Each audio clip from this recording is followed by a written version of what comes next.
राम राम मंडळी, आजच्या आपल्या ब्लॉगची सुरुवात झाली दूध आणि टोस्टच्या पुड्यापासून. त्याला पोटात घालून आंघोळ केली आणि केळीला फस्त करायला बसलो. त्यानंतर निघालो कॉलेजला जाण्यासाठी.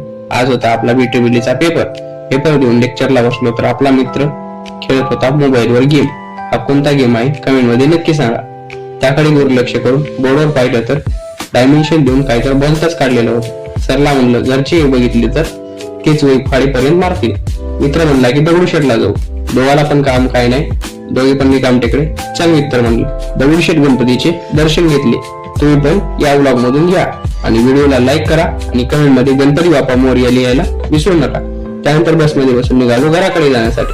आज मी खूप खुश होतो कारण आजचा पेपर मी आउट ऑफ लिहिला होता. या खुशीत डबा खायचं विसरलो. त्यामुळे पहिलं तर थंडगार उसाचा रस नरड्यामार्फत पोटात उतरून पोटाची आग विझवली. घरी आलो आणि डबा उघडून खायला बसलो. आज डब्यात होतं धपाटी, तूप आणि चिवडा. येते का मग खायला? या, नक्की या.